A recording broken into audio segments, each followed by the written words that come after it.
大家好，欢迎来到深度影评，我是 Luke。今天我们要聊的是墨西哥导演亚历桑德罗·冈萨雷斯·伊利亚图执导的经典电影《鸟人》。熟悉电影的朋友一定知道伊利亚图的作品总是带有强烈的个人风格。它不同于斯皮尔伯格的线性叙事也不同于诺兰的拼图式结构，而是更倾向于用碎片化的非线性叙事以及沉浸式的影像语言直接展现人物的心理状态。在他的电影中，角色往往在无序的世界中挣扎，试图寻找生存的意义，而命运的偶然性则像一把悬在头上的利剑，随时都可能改变一切。在《鸟人》之前，伊利亚图已经凭借《爱情是狗粮》、《21克》、《通天塔》等作品奠定了自己在世界电影圈的地位。这一次，他更进一步将自己擅长的情绪化叙事与摄影大师卢贝斯基的一镜到底的视觉风格相结合，打造了一部极具沉浸感的电影。这种风格的大胆尝试也取得了巨大的成功。鸟人在2015年奥斯卡颁奖典礼上一举斩获最佳影片、最佳导演、最佳原创剧本和最佳摄影4大奖项，成为当年的最大赢家。值得注意的是，尽管影片呈现出了一镜到底的视觉效果，但实际上它通过隐形剪辑完成了多个镜头的衔接。这种处理方式呢，并非真正意义上的一镜到底，但它成功营造了一种无缝连接的时间流动感，使观众仿佛置身于戏剧舞台，与主角瑞根一同经历他的精神风暴。那么为什么伊利亚图要选择这种影像风格？这种拍摄方式究竟是形式上的炫技，还是对主题表达的一种必要手法呢？更重要的是，鸟人想告诉我们的究竟是什么？这究竟是一场自我救赎，还是一场无法摆脱的沉沦？今天就让我们一同进入这部电影的深层世界，剖析它的叙事方法、影像语言，以及隐藏在这部荒诞戏剧背后的现实隐喻。如果你喜欢深度影评，别忘了点赞、关注并分享我的频道，让更多的人加入我们的讨论。剧透不如看透，我们这就进入今天的故事。在古希腊神话中，有这样一个发人深省的故事。一位卓越的工匠因触怒国王，与他的儿子被囚禁在高塔之上。为了逃脱，他用羽毛和蜂蜡制成翅膀，并郑重叮嘱儿子务必保持适中的高度，既不能飞得太高，也不能飞得太低。若飞得过高，太阳的炙热会融化蜂蜡；若飞得过低，海水会浸湿羽毛，使其变得沉重。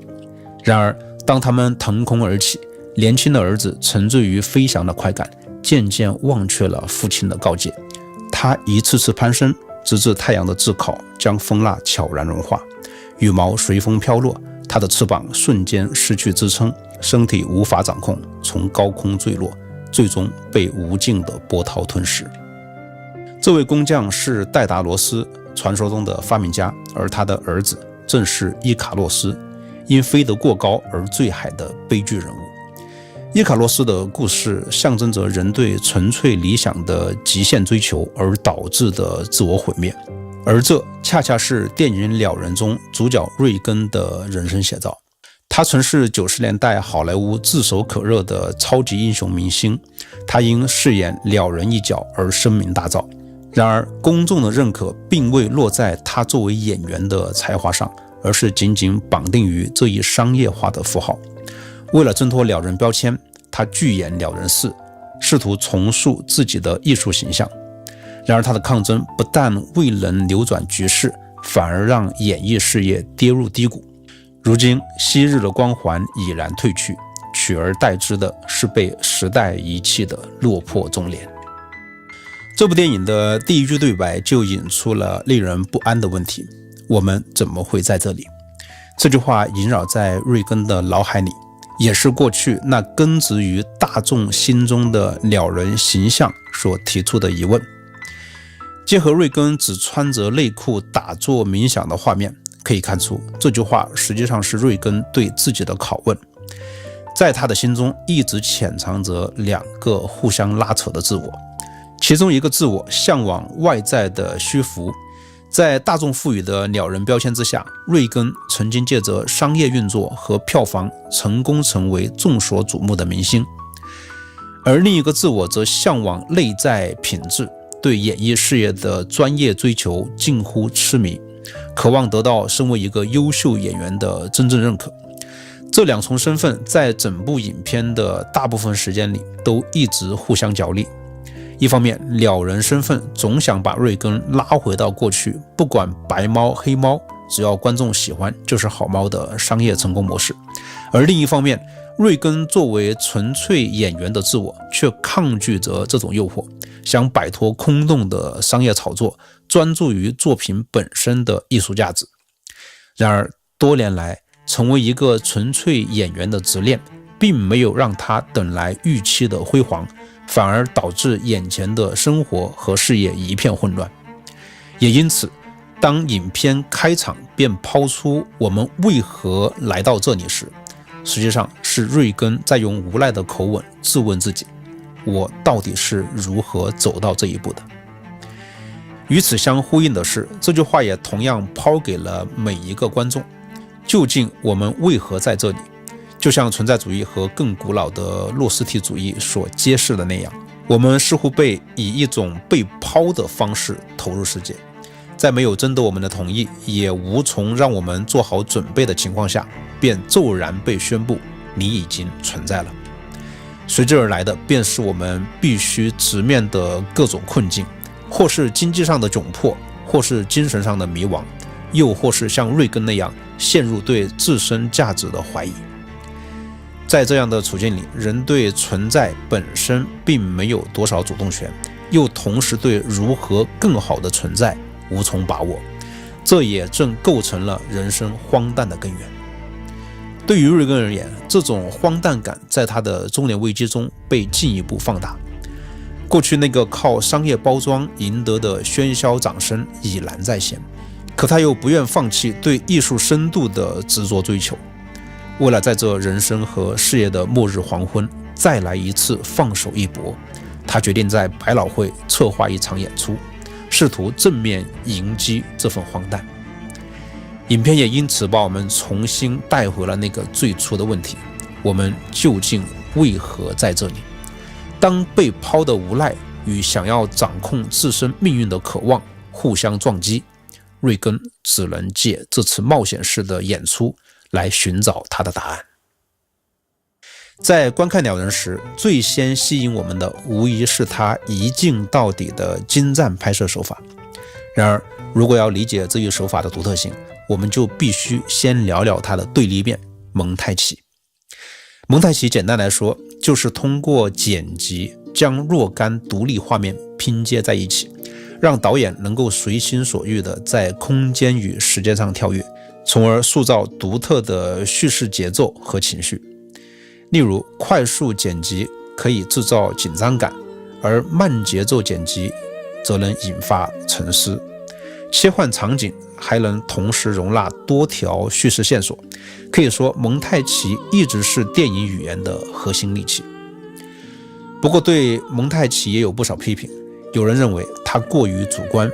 因为导演和剪辑师的剪刀掌控了观众的视角和思路，让我们被动地跟着剪辑节奏跑。在这种碎片化的镜头叙事里，观众始终只是一名旁观者，站在导演预设的位置上去看故事。这种外在的观看方式当然有效，但也可能让观众和角色之间产生一种天然的隔阂。与之相对应的一镜到底，则通过不间断的镜头让时间和空间完整流动，力求把观众拽进角色的时空当中。尤其是在鸟人的拍摄中，摄影师卢贝斯基就借助了连贯的摄影运动，打造了一个接近伪一镜到底的效果。之所以说是伪，是因为片中实际上还是存在一些隐藏的剪切点，只不过每一次切换都被巧妙地藏在了镜头移动和光线的变化之中，让人几乎感受不到断开。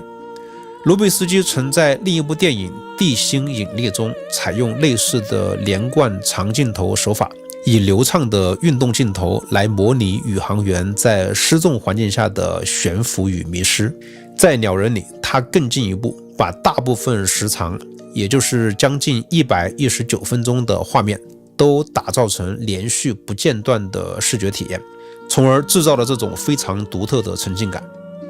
在这种镜头的编排之下，观众不再像蒙太奇那样站在外面观看，而是几乎跟着瑞根的脚步一起走。你可以把它看作是第二人称视角，或者说是以瑞根为中心的沉浸式跟拍。总之，这种方式让我们和瑞根之间的心理距离大幅缩短，因为几乎没有明显的剪切点，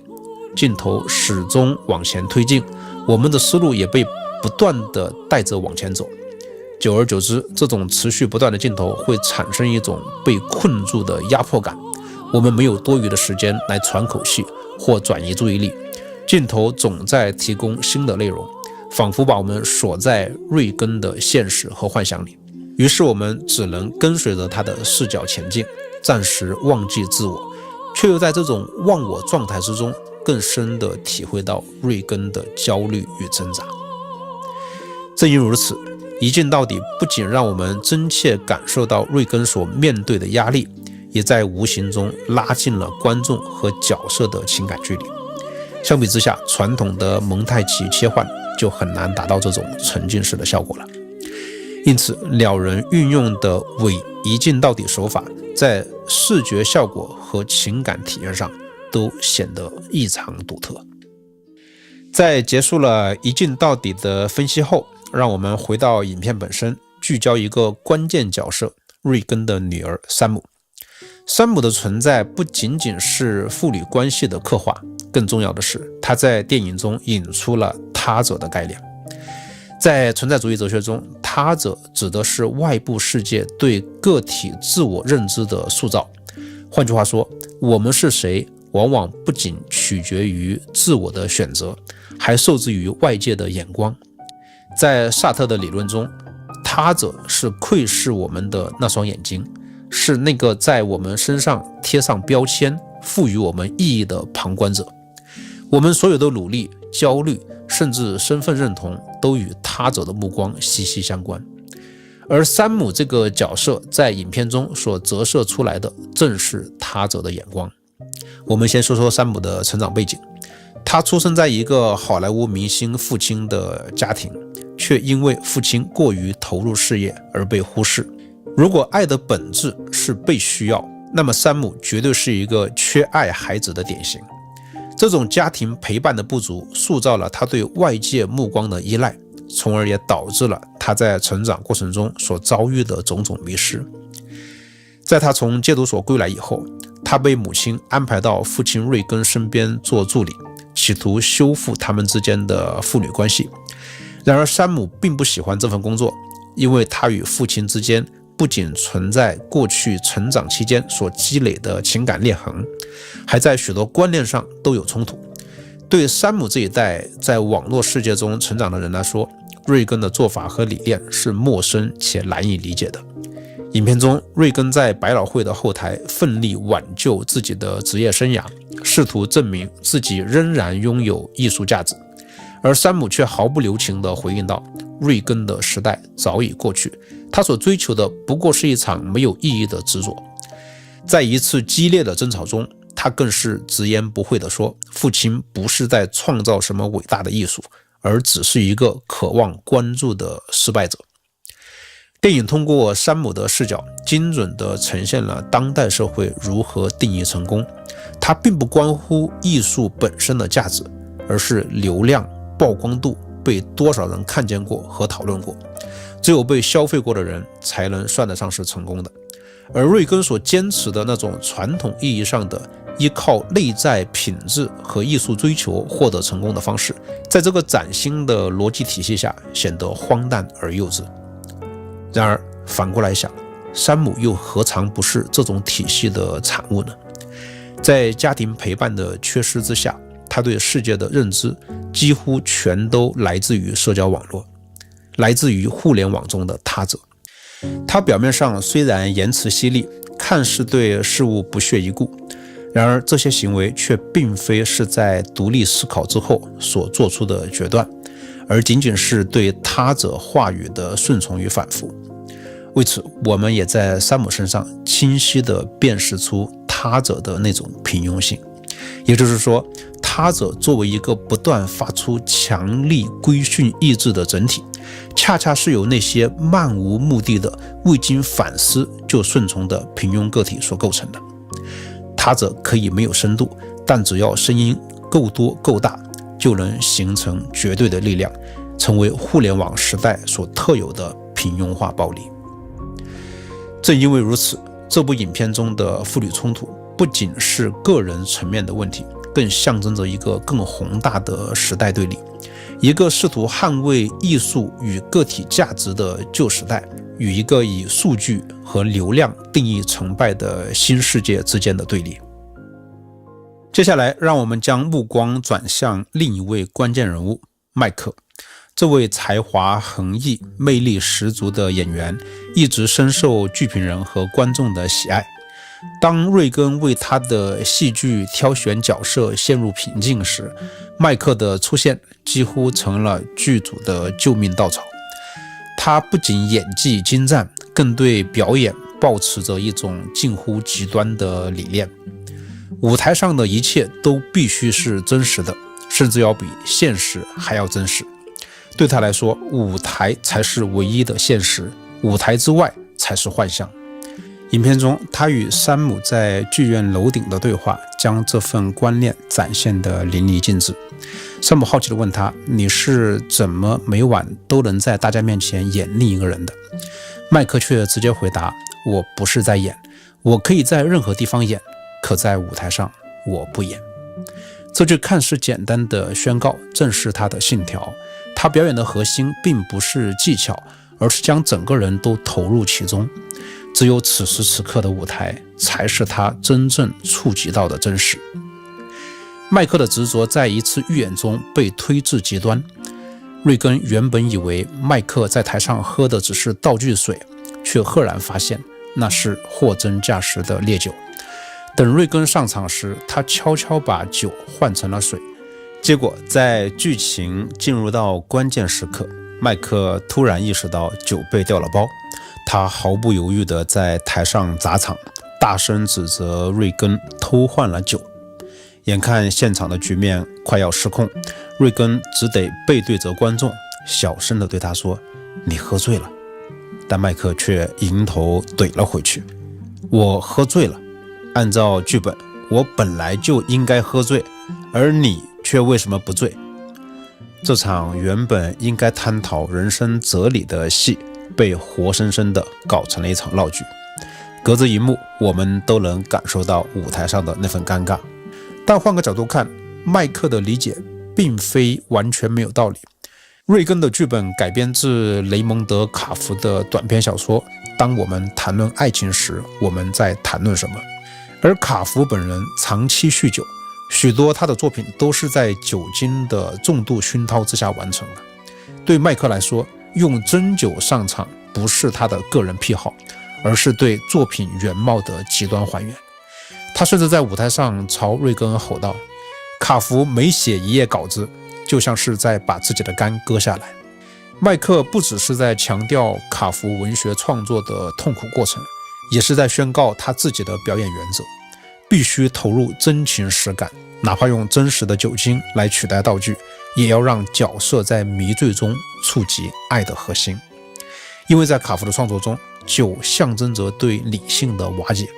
就像小说中的剧情那样，人们对爱是什么这个主题的不断深挖，恰恰是在几个主人公之间推杯换盏的过程中进行的。这也正是卡福的小说本身想要表达的内容。只有打破理性的防线，才可能真正体会爱的本质。于是我们看到，与瑞根努力摆脱外界标签的做法截然相反，麦克则完全投身于这些标签，把舞台当成现实，把现实过成舞台。然而我们需要注意的是，麦克对标签的拥抱并非是通过对他者的屈从来实现的，他已经将自己完全转化为标签本身。换句话说，他对标签的投入程度早已超越了他者对标签的原始期待。也正因为如此，他不但无需任何他者的规训，甚至完全有可能反过来引导他者对标签的定义。接下来，让我们将目光投向影片鸟人开头的2个关键性画面。一道火焰从空中坠落，一群水母在沙滩上搁浅。表面看来，这似乎是2个彼此独立的意象，但如果我们留意到瑞根扣动扳机倒下后，画面再次回到海滩，并看到海水反射出来的一道划破长空的亮光，就会发现这道亮光正是最初坠落的那道火焰。换句话说，这2个看似独立的事件却是发生在同一个时空当中。至于如何解读火焰和水母的意象，我会在这里分享我的理解，但我也相信没有一种解释是可以穷尽它们的意义的，因此也欢迎大家在评论区留下自己的见解，与我们一同讨论。我们先来看那道从天而降的火焰。在我着手思考这道火焰的含义时，我查阅了大量的中英文影评，发现不少评论者将瑞根的境遇与伊卡洛斯的神话联系在一起，认为瑞根对艺术的执着和奋不顾身，如同伊卡洛斯执着地飞向太阳，最终导致坠落的命运。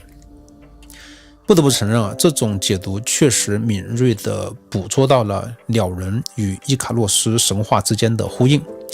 影片中的对白也多次提到了伊卡洛斯这个名字，但如果简单地将瑞根的悲剧归纳为对崇高理想的盲目追求，那么这种看法或许仍然显得过于单薄，因为它忽略了一个关键性的因素，就是他者的冷漠。实际上，真正决定瑞根命运的不是他追求的理想本身，而是他深度卷入的他者世界。我们需要注意，他者的力量并不总是以摧毁的形式显现。比如，若某人的华而不实并未妨碍到他者的利益，就不值得他者浪费资源去打击。这当然不是出于善意，而是毁灭本身需要付出代价，而他者不会允许这种无端的消耗。换句话说，如果你不在他者的利益范畴之内，那么连被毁灭的资格都没有。从这个角度看，瑞根的悲剧不在于他努力摆脱鸟人标签去追求纯粹理想，而在于他企图抛开标签去接近他者。他似乎完全忘记了自己与他者之间必须保持一个标签的安全距离。因此，虽然伊格拉斯的悲剧范式依旧适用于瑞根，但却需要做一些调整。那就是伊格拉斯所渴望的天空，在瑞根的叙事中并非纯粹的理想，而更像是他者，是他者的天空。如果我们接受萨特的他者及地狱的判断，那么瑞根的悲剧实际上是他在贸然揭开标签去接近他者的过程中遭受到的来自地狱的烈火。这火烧尽了他的翅膀，最终导致了他无可挽回的坠落。关于水母搁浅的场面，许多人都将之视为对瑞根悲剧的另一个视角的解读。我在整体上是肯定这样的解读方式的。实际上这样的解读也是相对周全的。然而也许是出于好奇的尝试我更愿意将水母的搁浅指向麦克。我们需要注意到，水母的一大特征是完全依赖海水的流动性来决定它的生存轨迹。尽管它在小范围内仍然是能够自由活动，但整体而言，水母是那种放弃了自主性的生命体。正因如此，它在某种程度上象征了麦克，作为一种在舞台上的真实存在，却在现实中丧失自我的人。正如影片开头在火焰坠落之前，水母就已经搁浅在那里一样。如果说瑞根的坠落是影片在推进过程中逐渐显现了悲剧，那么麦克作为一个真实自我的搁浅，却在一开始就已经存在了。也正因如此，麦克的悲剧几乎令我们难以察觉，直到影片发展到后半段，当我们发现麦克在舞台之下的状态时，我们才开始后知后觉。在面对瑞根的人生悲剧时，虽然在他试图摆脱标签，贸然接近他者时，他的坠落几乎已成定局，但当我们仔细研究这一过程中的具体细节时，我们会发现他的悲剧并非单一的因素导致，而是由一连串荒诞的事件层层推进，最终将他推向无可挽回的境地。这在影片开头的买花的情节中就已经埋下了伏笔。瑞根让女儿山姆去买羽衣草，并特意叮嘱不要买玫瑰花。然而当他回到化妆间，桌上放着的偏偏就是玫瑰花，还有山姆留下的纸条，他们没有你想要的。他们没有你想要的，这句台词在这里可谓是一语双关。一方面他描述了花店里没有瑞根想要的羽衣草这个事实，另一方面这句台词也别有深意。羽衣草的特点是外表无华却内里芳香，相比之下，玫瑰却是外表华丽，里面却是空心的。羽衣草恰恰代表了瑞根对艺术内在的本质的追求，而这一切对外界而言却是不值一提的，时代不会给予他任何形式的认可。因此山姆的那句他们没有你想要的，不仅仅是在说花店里没有瑞根想要的羽衣草，也在另一个层面上表达了时代对瑞根的努力的拒绝。特别是当这一幕被交代在电影的开头，也就预示了瑞根接下来所遭遇的荒诞命运。于是接下去我们最先看到的是瑞根的严肃创作无人问津，反倒是麦克制造的各种花边新闻抢尽了风头。从麦克因为酒被瑞根调包而大闹现场，到他在台上的生理反应成为大众哄堂大笑的焦点，瑞根倾尽心血的艺术努力未能吸引到观众的眼球，倒是这些意外插曲反倒引发了人们对他的作品的关注。更讽刺的是，影片中瑞根好不容易获得的意外走红，却不是因为他的精湛演技，而是因为他在时代广场上被迫裸奔。因为剧院的后门被意外关闭，不仅将他锁在了外面，而且夹住了他的衣服。为了绕道返回剧院继续演出，他只能在闪光灯下光着身子狂奔。这一刻，他可以说是在现实意义上真正的脱下了那身鸟人的衣服，活脱脱的成为了一个被扒光羽毛的鸟人，赤裸的曝光在大众面前。而那张被瑞根珍藏多年的来自作家卡夫的格言，更是将瑞根的人生遭遇推向最荒诞的境地。在酒吧的场景中，麦克本已告别，却又忍不住折返回来，饶有兴致地问瑞根：“你为什么选择卡夫的作品？”瑞根掏出一张纸巾，上面是作家卡夫的签名留言：“谢谢你真诚的演出。”他动情地说道，这是他在高中的一次演出后收到的礼物，也是他决定走上演员这条道路的原因。这一幕本该在充满共情和彼此勉励的高潮中结束，然而麦克却冷冷地说：“卡夫那天一定是喝多了，你难道没有发现他的话是写在一张鸡尾酒纸巾上的吗？”瑞根的表情瞬间陷入怀疑和崩溃。实际上，平心而论，麦克的推论并非毫无依据。正如我们之前提到过，卡夫酗酒的生活习惯是出了名的，他的创作与酒精紧密相关，他的现实主义小说弥漫着酗酒者的孤独、挣扎与幻灭。因此，麦克通过这张纸巾的线索推导出卡夫当时醉酒的状态，也是完全合情合理的。多年来，卡夫的这句认可对瑞根而言是他坚持走自己人生路的理由，而到头来他却不得不面对这样一个尴尬的现实：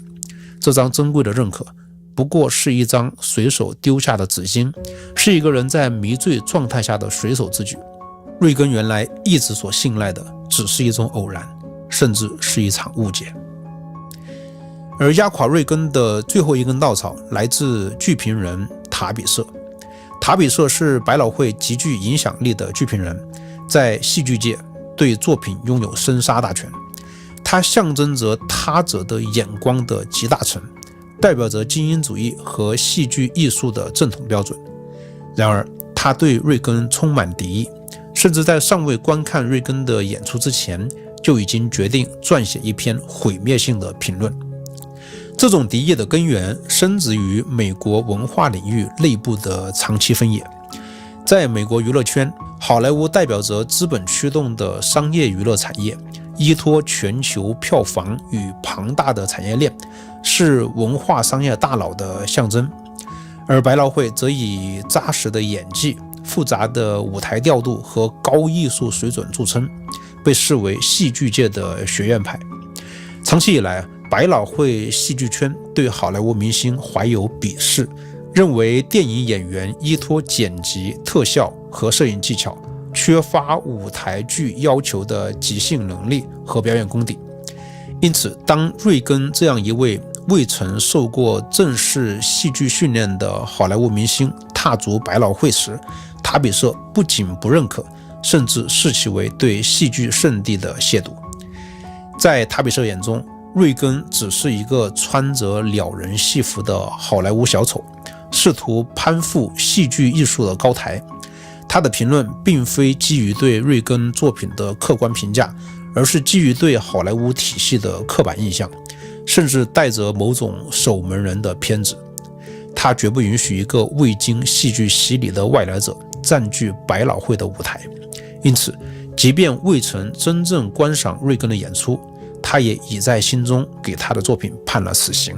并用熟练的标签与老道的批评套路撰写了一篇足以扼杀一部戏剧的评论。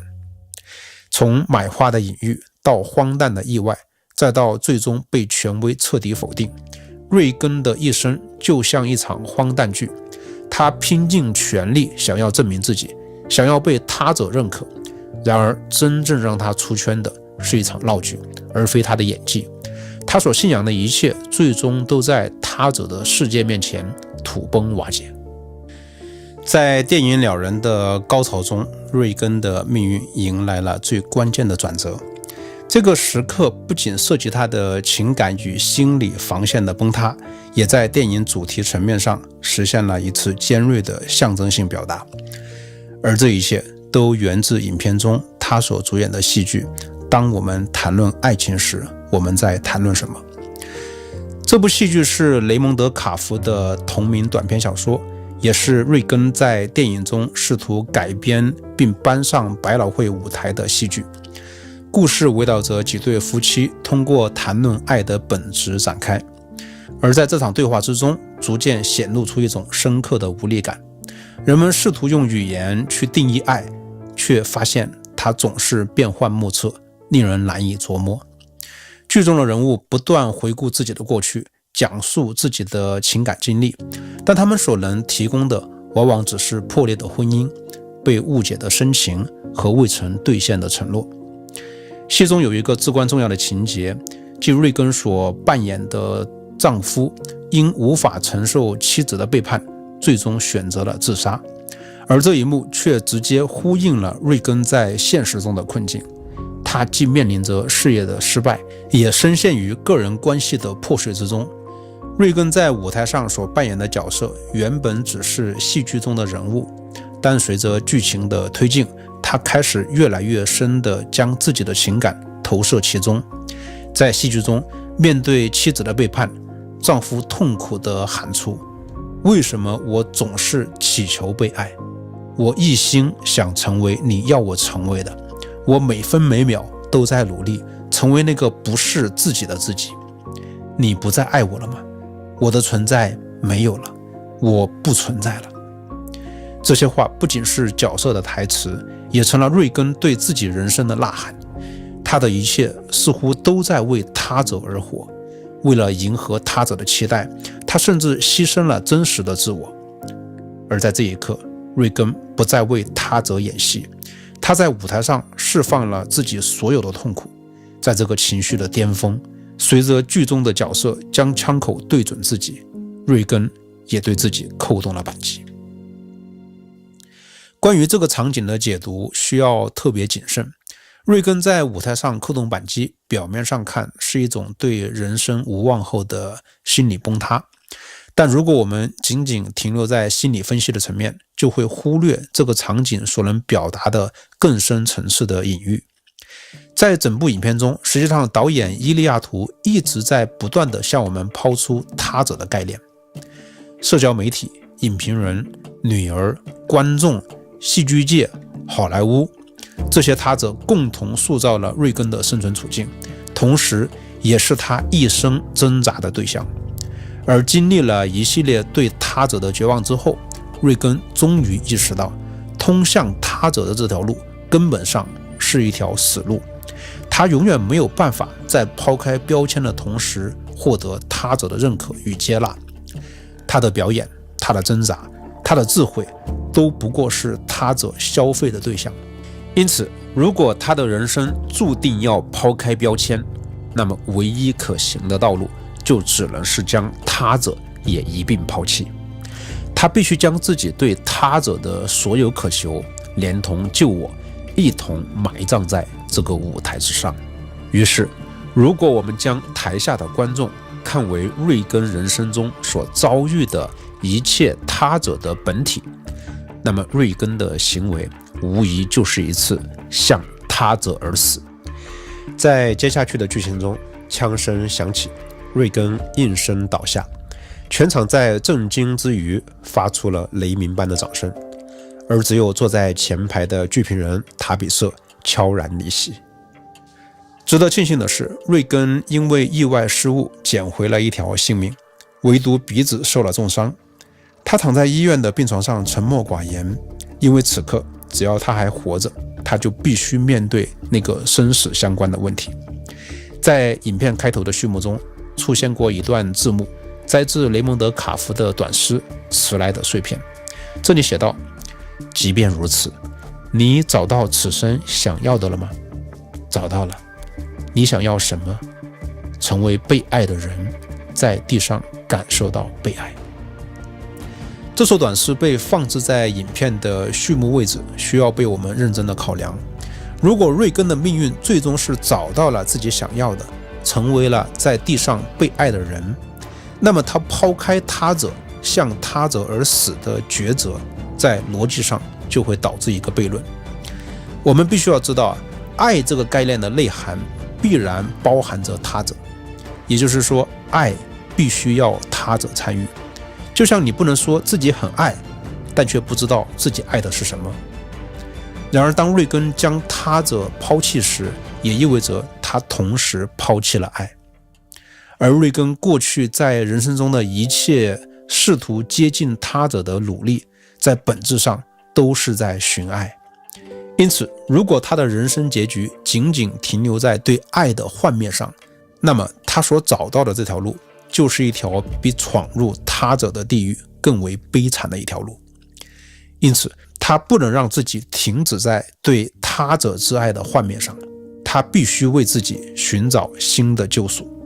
这就把我们引向了影片结尾的那个最难解释的镜头，瑞根从医院高楼上的窗户跳了出去。因为这个情节在电影的结尾几乎是戛然而止，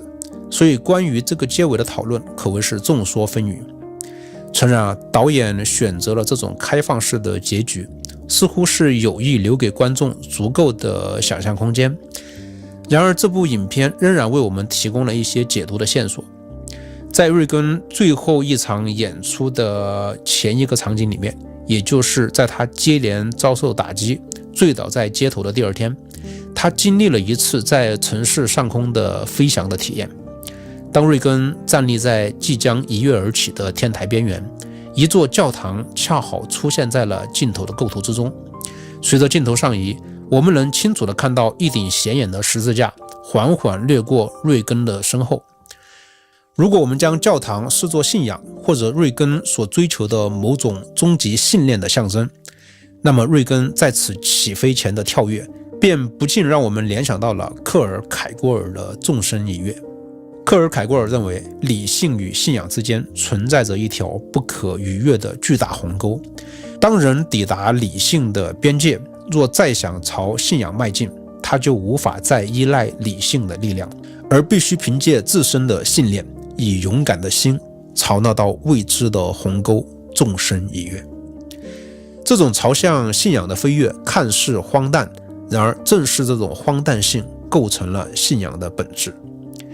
因为信仰关乎的并非琐碎之物，而是那些超越理性、无法被逻辑证明的终极信念的存在，是那些异乎寻常的、令人为之而生、为之而死的重大事物。正是由于信仰的对象本身的这种超验且不确定性，我们便无法依靠理性来确立它。唯有在理性的终结之处，人才能凭借信念做出选择。瑞根在楼顶的飞跃正是这种信仰跳跃的隐喻，他的纵身一跃象征着他对自身所信仰的某种终极意义的抉择。他在那一刻超越了怀疑，超越了得失的计算，以一种对他者的眼光、他者的规训无知无感的状态，义无反顾地投身于自己所认定的意义之中。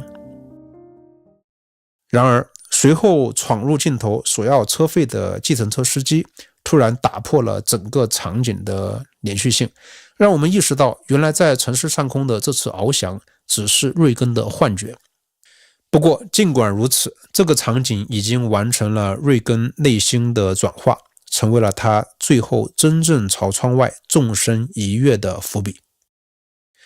值得注意的是，除了画面以外，导演在音乐上也将这个场景指向了瑞根最后的纵身一跃的结局。在瑞根翱翔的整个过程中，我们听到了来自谢尔盖·拉赫玛尼诺夫的1小调第2交响曲中的片段。这是一段旋律优美且带有欧洲晚期浪漫主义风格的旋律。这段音乐之所以重要，是因为在瑞根最后的镜头中响起的也是同一首音乐。这种手法像极了英格玛·伯格曼在《第7封印》中对前后几个关键镜头之间的处理。大家如果感兴趣，可以去看我之前做的有关《第7封印》的影评。然而从某个意义上来讲，瑞根面向他者的寻爱之旅并非一无所获。实际上，当他在医院中醒过来的时候，他的举动因被误解为超现实主义表演而大获成功，社交媒体上的粉丝数量骤增，演出邀约蜂拥而至，甚至连对他一向不屑一顾的影评人塔比瑟也破天荒地为他撰写了一篇名为《无知的意外美德》的评论。其中写道，汤普森·瑞根无意间催生了一种只能被称为超现实主义的新形式，鲜血洒落，无论是字面意义上的还是象征意义上的，艺术家与观众皆未能幸免。红色的血，那是早已从美国剧场的血管中流失殆尽的东西。然而这些突如其来的爱戴对此刻的瑞根而言已经失去意义。这并非是因为他在经历生死以后便看破红尘，实际上那种陈词滥调的虚假解脱并不属于瑞根。他拒绝这份他者之爱的关键在于，这份爱并不是对他的真实认同，它充满了偶然与误解。这种因戏剧化事件所带来的短暂狂热必然随着时间的流逝而朽坏。当瑞根不再以更极端的方式将鲜血抛洒在舞台之上，当观众意识到他的行为并非某种深刻的艺术表演，而只是一次绝望之中的挣扎，这份爱便会像潮水般退去。瑞根不能将自己交付给这样一份必然朽坏的爱，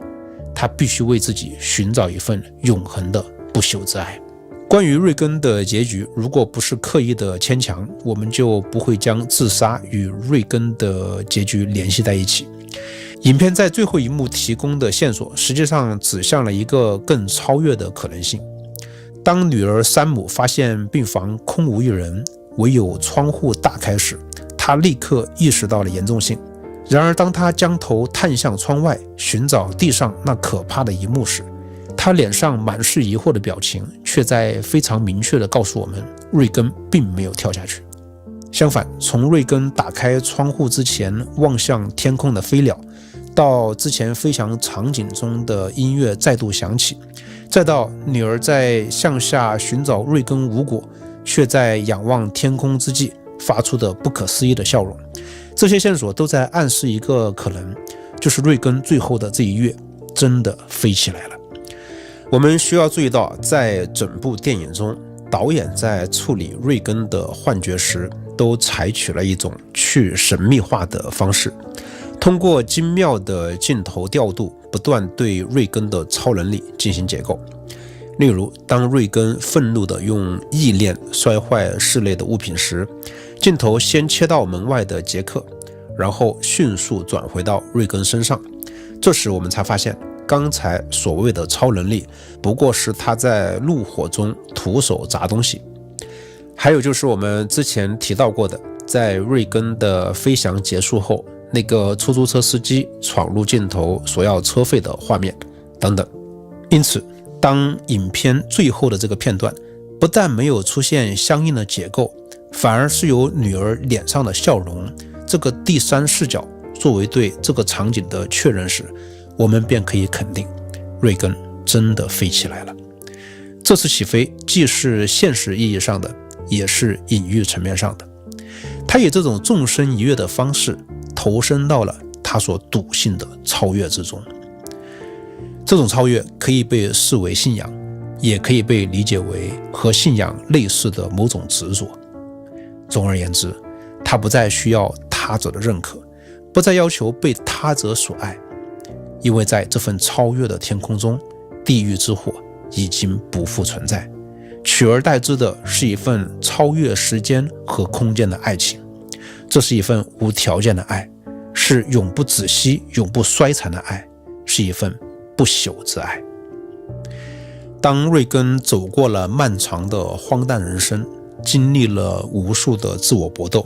他也终于在告别他者，向着不朽之爱飞跃的过程中，完成了他对自我的救赎。最后，在这次影评的结尾，我想和大家分享几句。黑色幽默的魅力在于，它让我们在放声大笑的瞬间，忽然窥见那个悲喜交错的自己。荒诞之下隐藏的是现实的锋利，笑声背后映照的是搏斗中的自己。黑色幽默的价值并不在于欢笑，而在于借着它，我们得以笑看自己的过去，并在这个过程中体验到某种程度的释然与和解。虽然黑夜给了人荒诞的人生，但只要真诚地相信生命的意义原是好的，就总能找到属于自己的光明。深度影评在这里衷心地祝愿大家，无论人生多么难以把握，即便如此，你都能有一颗勇敢的心，继续踏上自己的寻爱之旅。